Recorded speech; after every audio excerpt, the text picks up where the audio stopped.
Hey guys, it's Hunter here. Welcome back to my channel. Sorry, I just thought my hair was getting in my candles. Hope you guys like my kind of new background. Did some wall decor and stuff. I'm still trying to find a way I can like sit up or something. I don't know, but also if I'm looking down over here, it's because I'm trying to update my phone to the iOS 10. And I'm also very frightened that it's going to crash my phone because I've been hearing that it's been crashing people's phone, which is like hella scary. But yeah, speaking of scary, hope you guys have liked my last two videos. I'm gonna link them down below. Go check out this Russian sleep experiment urban legend and my Blair Witch movie kind of review video. I'll leave those down below for you guys. So today I thought, since in honor of kind of getting into the Halloween spirit, I'm gonna do a little bit of a story time of what happened to me last Halloween, and it's gonna be really interesting. So I hope you guys enjoy this video. If you do, make sure to give it a thumbs up, and don't forget to click the subscribe button. There'll be a button right here. Go ahead and click on that. And also, as I said in my last video, I really want you guys to go add me on Snapchat, so go follow me on all my social media. It's always linked down below, and also leave my Snapchat thing right here, so go add me on Snap. And yeah, with that, let's get on into the story. So this story took place last Halloween, so it was October 31st of 2015, and I was with my friend Colby. Colby, if you're out there, I hope you are fine with me using your name. I'm sure you are.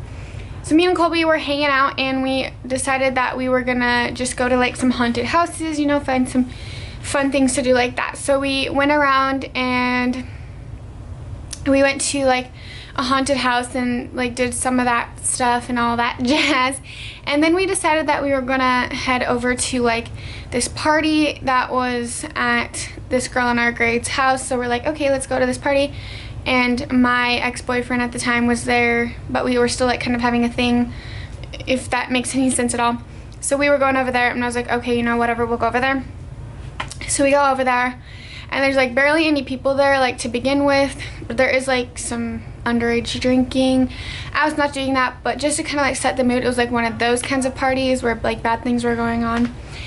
And so I was like, you know, Colby kind of feeling uncomfortable like in the situation, and then also the fact that I sat on a couch and my ex-boyfriend was sitting right across from me while another girl was like draped over his lap. He didn't even notice that I was there. So yeah, that just really kind of ticked me off. So I was like, you know what, I don't really want to be here anymore. So me and Colby were like, okay, you know what, we're gonna go hit up this haunted house that was across town. So we get in her car and we're driving to this haunted house. And so we went into this haunted house, and it was like freaking hella scary. Like, talk about like peeing your pants. I was like latched onto Colby like the entire like length of that house. It was scary, but like ever since then I've really been into like haunted houses, and so I'm super excited to go to another one this year, hopefully. And so yeah, we get done with this haunted house, and Colby's like, okay, well, we're gonna drive back to this party because we had brought someone along from the party who wanted to go to the haunted house with us. We were gonna drop them back off at the party. So we're driving back, and we are driving, and there's like a McDonald's over here, and like the road's like right here where we're driving. And so we're driving by, and like right here on the other side of the road, we are driving by like right across from the McDonald's, and we see like all these cops. And so we're like, okay, what's going on? Is it a wreck or something or whatever? And so we drive by, and we literally see on the side of the road like 3 cops are holding down a guy, like a young teenage high school kid, and he's completely naked. Like, he did not have any clothes on, and he's being held down in the middle of the street while he's completely naked by like 3 cops. And it was so weird. Like, I'd never seen anything like that before in my life. And so like Colby's just like driving by like really slowly, and we're trying to like see like, okay, what the heck is going on? And so that was like a really weird, and we were like, okay, he's got to be drunk or like he's on drugs or something. And so we just like drove back to the party, and we're like telling everyone that we saw this like naked dude being held down in the middle of the freaking street across from McDonald's. And that was like freaking hilarious. And so yeah, then we like are going along, we drop off this kid at the party, and like Colby wants to go in and say like goodbye to like the rest of our friends and all that stuff. So we go in and we say goodbye, you know. And at this point a lot of people had shown up, and there's a lot of like bad things like alcohol and drugs were going on and everything. So we're like, okay, well, we're gonna go home now, so we'll see you guys all, you know, at school or whatever. So then we go home.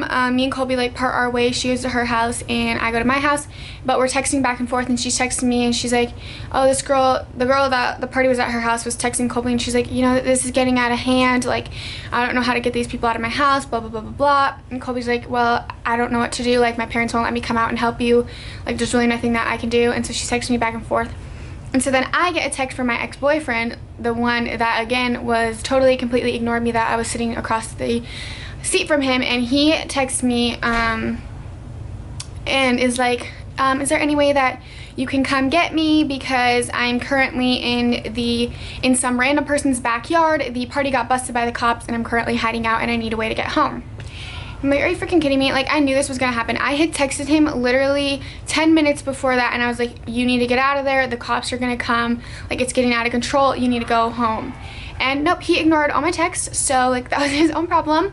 But like being the good person that I am, okay, I'm like, okay, well, where are you? And he like sends me his location, and he's like in some random person's backyard. And so I'm like, and he's like, well, my car's parked right outside of the house where the party was. And I'm like, you fucking dumb. Sorry, bleep that out. You freaking dumb. Like, what the heck? And he's like, you know, I left my shoes there, my belt's there, and like all that crap. And I'm like, you know what, this is just freaking awesome. So I'm like, well, there's really nothing I can do. And he's like, okay, well, I got like two of our other friends had picked him up, like they were going around and like picking up all the kids that were hiding out in the backyards. And he's like, okay, well, I've picked up, can I come to your house? Like, can your parents like go get my car or whatever? And so like being the nice person that I am, I go and wake up my parents at like midnight, and I'm like, you know, he's in trouble, is there any way you can go get his car for him? I know this is asking a lot, but it really mean a lot to me. And so my mom literally like gets in her car, like drives over there and gets in his car and drives right past the cop with his car and brings it back to our house. And then he's like, you know what, thanks, I can drive home now. And my dad's like, no, I know you've been drinking, like you're at a party, you wouldn't have run from the cops if you weren't drinking or doing anything bad, and we're not gonna let you drive home while you're like drunk. So we drove him home, let alone he lives like 15 miles out of town. So we drove him all the way home, and then he got in his car and like drove up his driveway, and we got home at literally like 1 in the morning. And so yeah, and I'm like, dude, like from this point on, you like owe me with your life, because I literally saved your butt. And yeah, we don't really I don't really talk to him that much anymore. Like I said, I moved and we just kind of like parted our own ways and like went our own separate ways. But yes, that was my Halloween experience from last year. And then we also went on to later find out that that dude that was naked, who was the main point of this story, was actually tripping on acid. So he was in McDonald's and he's like, you know what, I'm gonna take some acid. Decided to do that and started having a hallucination and got really, really hot, stripped down, and started running across the street until he got the cops called on him. So that's a lesson for Halloween, y'all. Don't do acid. And yeah, so I just thought I would tell you this interesting story about my Halloween and how I saw a guy tripping on acid, and also saved my ex-boyfriend at a party from going to jail. So hope your guys' Halloween was a lot less eventful and crazy. If you'd like to leave me your Halloween stories, leave them down below in the comments. I love to read them. And yeah, I hope you guys have a fabulous week. I will see you guys all in my next video, which will be on Sunday. This video is up on Friday, I hope. So if it's not, I apologize. But yeah, thanks so much for taking the time to watch this video, and I'll see you guys all in my next one. Bye, guys.